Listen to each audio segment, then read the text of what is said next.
Everyone, welcome to my channel that is accounting by Priya. आज हम कौन सा चैप्टर करने वाले हैं? Double entry system. Double entry system में हम क्या पढ़ेंगे? सबसे पहले हम उसका मीनिंग पढ़ेंगे। मतलब क्या होता है डबल एंट्री सिस्टम का? सिंपल मीनिंग बता देती हूँ। हर बिजनेस ट्रांजेक्शन जो होती है वो आपके दो अकाउंट्स में अफेक्ट करेगी। ओके, आइए पढ़ते हैं। Every business transaction affects at least two accounts in opposite direction. मतलब कि एक जगह जो आया दूसरी जगह जो गया, ऐसे अफेक्ट करेगी ये अपोजिट डायरेक्शन में। अब एग्जांपल समझिए, फर्नीचर खरीदा गया है आपके बिजनेस में।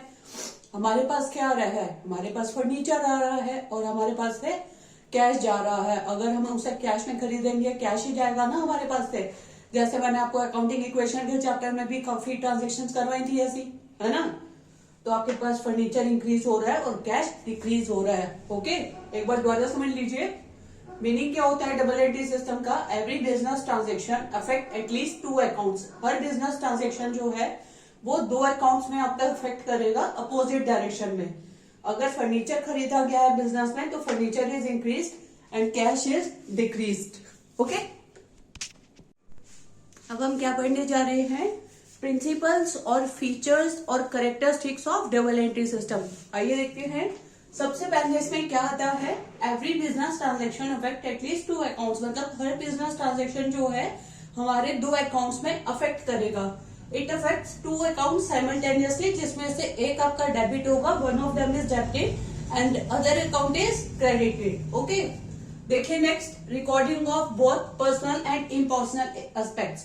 मतलब इसमें हमने जो है दोनों ही एस्पेक्ट्स को रिकॉर्ड करना है। या तो हमारा दोनों पर्सनल एस्पेक्ट्स रिकॉर्ड हो सकते हैं या हमारे इम्पर्सनल एस्पेक्ट्स रिकॉर्ड हो सकते हैं, या एक पर्सनल और दूसरा इम्पर्सनल जो है वो भी रिकॉर्ड हो सकता है। ठीक है, नेक्स्ट देखिए, recording is made according to certain specified rules. Recording जो हमें करनी है कुछ रूल्स के अकॉर्डिंग करनी है, कुछ नियम के अकॉर्डिंग करनी है।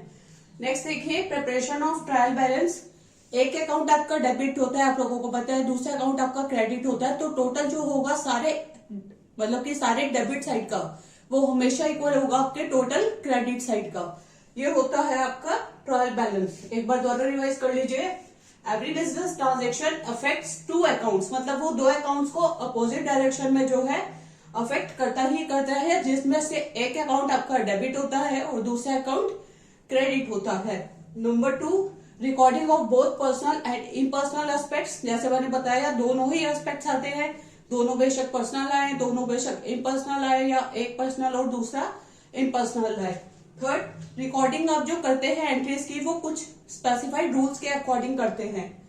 नेक्स्ट आता है preparation of trial balance. Trial balance को प्रिपेयर किया जाएगा। देखिए, जब एक अकाउंट डेबिट होता है और दूसरा क्रेडिट, तो टोटल जो सारे डेबिट्स का होता है वो इक्वल होता है, हमेशा इक्वल होएगा टोटल ऑफ क्रेडिट्स। ओके, अच्छे से करते रहिए। अब हम क्या करने जा रहे हैं? Classification of accounts. मतलब अकाउंट्स हमारे कौन कौन से टाइप के होते हैं, अब हम वो पढ़ने जा रहे हैं।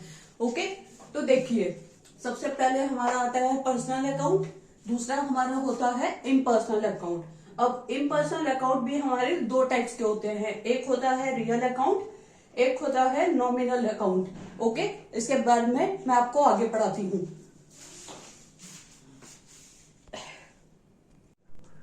अब देखिए हम क्या पढ़ेंगे? Personal account. क्या होता है पर्सनल अकाउंट? अमाउंट अकाउंट जो हमारा रिलेट होगा किसी इंडिविजुअल से, किसी फर्म से, किसी कंपनी से या किसी इंस्टीट्यूशन से।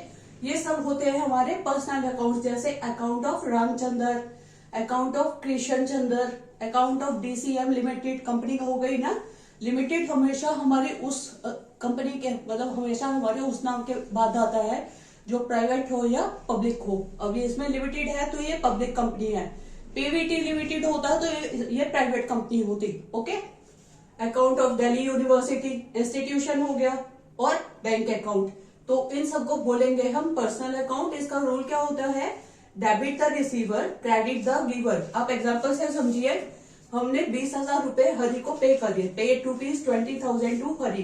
तो हमारा रिसीवर कौन है इसमें? हरि। हरि के पास जा रहे हैं ना पैसे, और हमारा जा क्या रहा है? कैश। तो हमारे कैश अकाउंट जो हो जाएगा वो गिवर हो जाएगा, हरि हमारा रिसीवर है। ठीक है, एक बार दोबारा समझ लीजिए, पर्सनल अकाउंट हम किसे बोलते हैं? Account which relate to an individual, जो किसी इंडिविजुअल से रिलेटेड हो, किसी फर्म से हो, कंपनी से हो और इंस्टीट्यूशन से हो, उनको बोलते हैं हम पर्सनल अकाउंट। और ये क्या होते हैं, मतलब अकाउंट्स कैसे कैसे हो सकते हैं? अकाउंट्स रामचंद्र के नाम के अकॉर्डिंग, कृष्ण चंद्र का, अकाउंट ऑफ डीसीएम लिमिटेड, जैसे मैंने बताया कोई भी कंपनी का नाम होगा उसमें लास्ट में पीवीटी लिमिटेड या लिमिटेड होगा। लिमिटेड होगा तो वो पब्लिक कंपनी है, मतलब कंपनी तो है ना। पीवीटी लिमिटेड होगा तो वो प्राइवेट कंपनी है। Account of Delhi university, institution या बैंक अकाउंट। रूल क्या होगा इसको रिकॉर्ड करने का? डेबिट द रिसीवर, मतलब जो रिसीव कर रहा है उसे हम डेबिट करेंगे, और क्रेडिट द गिवर, और जो देने वाले हैं उसको हम क्रेडिट करेंगे। तो हमारे पास से, जैसे मैंने आपको एग्जांपल बताया था, paid ₹20,000 to Hari, Hari's account हमारा डेबिट हुआ था ना, रिसीवर है ये, और कैश अकाउंट हमारे पास से कैश जा रहा है तो ये गिवर है। आई होप दिस मतलब कि this classification is clear to you. आगे और करवाऊंगी आपको। अब हम क्या पढ़ने जा रहे हैं? क्लासिफिकेशन, कि हमारा पर्सनल अकाउंट कितने टाइप का होता है, अब हम ये पढ़ने जा रहे हैं। Number 1, natural personal account. Natural person कौन होते हैं? जैसे आप है, जैसे मैं हूं। इट मीन्स जो अकाउंट्स होता है आपके ह्यूमन बींग्स का, नेचुरल पर्सनल अकाउंट हम उसे बोलते हैं, ठीक है। It means the account of human beings, जैसे मोहन अकाउंट हो गया, सोहन अकाउंट हो गया, निर्मल अकाउंट हो गया, और प्रोप्राइटर्स कैपिटल अकाउंट हो गया। जो नाम से मतलब शो होते हैं, जैसे आप हो गए, मैं हो गई, जैसे राम हो गया, सीता हो गई, इन सबको बोलते हैं पर्सनल अकाउंट। नेक्स्ट आता है आर्टिफिशियल पर्सनल अकाउंट। इनकी कोई फिजिकल एग्जिस्टेंस नहीं होती, जैसे आप और मैं तो दिखते हैं, इनकी कोई फिजिकल एग्जिस्टेंस नहीं होती, बट ये काम करते हैं पर्सनल अकाउंट की तरह। जैसे कंपनी होती है, जैसे आपकी कंपनी हो गई, जैसे एनी फर्म्स अकाउंट होगी, एनी लिमिटेड लायबिलिटी कंपनी हो गई, ये सब तो आपके सिर्फ पेपर्स में ही हमें दिखाई देते हैं ना, तो इनको हम बोलेंगे artificial personal account. Okay, next आता है रिप्रेजेंटेटिव पर्सनल अकाउंट।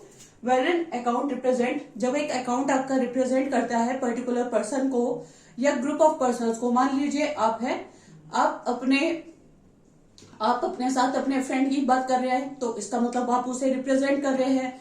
या आप जो है नंबर ऑफ लेक्चरर्स, जितने भी आपके कॉलेज में लेक्चरर्स हैं या टीचर्स हैं, आप उनको रिप्रेजेंट कर रहे हैं, तो वो हो गया आपके रिप्रेजेंटेटिव पर्सनल अकाउंट। ओके, एक बार दोबारा देख लीजिए। नेचुरल पर्सनल अकाउंट कौन से होते हैं? ये अकाउंट्स होते हैं ह्यूमन बीइंग के, जैसे आप हो गए या मैं हो गई। पढ़ लीजिए, it means the account of human beings. For example Mohan account, Sohan account, निर्मला's अकाउंट और proprietor's capital account. Okay, next पढ़िए आर्टिफिशियल पर्सनल अकाउंट क्या होता है? These accounts don't have physical existence, मतलब इन अकाउंट की कोई फिजिकल एग्जिस्टेंस नहीं होती है, बट दे वर्क एज, पर ये पर्सनल अकाउंट की तरह ही काम करते हैं। जैसे कोई भी फर्म अकाउंट हो गया, कोई भी लिमिटेड कंपनीज अकाउंट हो गया, ये सब आर्टिफिशियल पर्सनल अकाउंट होता है। नेक्स्ट पढ़िए रिप्रेजेंटेटिव पर्सनल अकाउंट।